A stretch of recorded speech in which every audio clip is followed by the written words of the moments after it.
And now for the Latin America perspective on the restoration of diplomatic ties, we're joined by Diego Arria. He's the former Venezuelan ambassador to the United Nations. Welcome to the broadcast.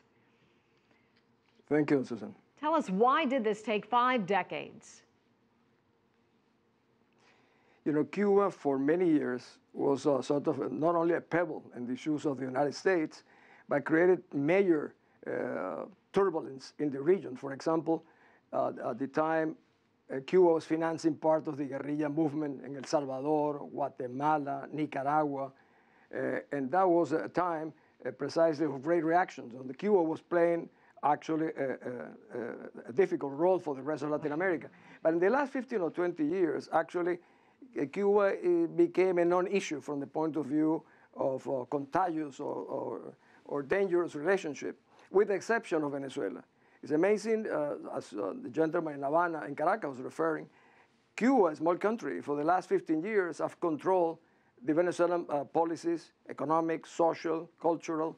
Actually, even the intelligence service of Venezuela and the armed forces are controlled by Cuba. So I don't believe there will be a breakup of Cuba and Venezuela. We have been given to the Cubans 100,000 barrels of oil a day for many years, plus on top of that, financing for housing projects, hydroelectrical projects. So Venezuela has 60,000 Cubans are in Venezuela, a sort of an occupation of our own country.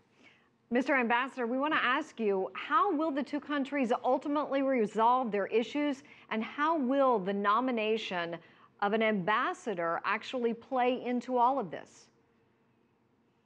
You know, I think this is going to be a bumpy road.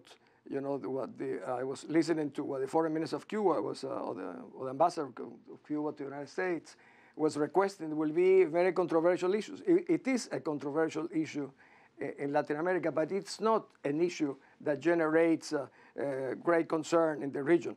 Cuba is not the same country that it was 50 years ago when they put actually in danger the peace all over the world when the missiles crisis. So it's not the same.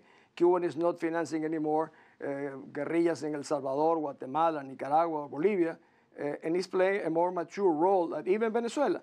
Cuba behaves much more mature than the dictatorship of Venezuela that is playing all the time with the future of our country. Tell us what's going to change specifically in the near future. You mean a relationship in the Cuba and the United States? The normalization of relationships. I think the normalization will depend greatly on the issue of the embargo. The Congress will take some time. As you know, there are many senators in the United States who are opposed to that, and actually it will take a lot of convincing for them. But meanwhile, I believe that the inflow of relationship, cultural, economic, business, might change might change the relationship. But it's like what Obama said about Iran. He says, I have not promised that Iran will behave better with the neighbors or will be a great friend of ours, but they will not have an atomic bomb.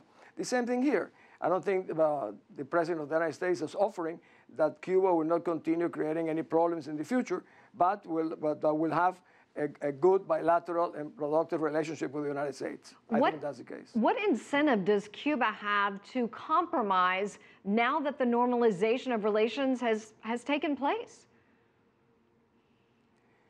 I think it's a difficult thing for them to do because, you know, public opinion, even in the United States, is favorable to lifting the embargo and renewing diplomatic relations. But it will always be a controversial issue. Still, remember about 2 million Cubans are in Miami, Florida. And many people in Latin America still resent the communist intervention in some of our countries, even in ours, for example. Castro tried to invade Venezuela in the 62 or 63. It was forced out by our own military. Later on, he conquered Venezuela without firing a shot. So I think that the road, like I said to you, will be bumpy. It will be more, but at the same time, there are many things that will follow a parallel course of creating the relationships. The educational culture will increase at a tempo that may overcome all these other considerations. Diego Arria, we're going to have to end it right there. Thank you for your time joining us live from Paris. I thank you.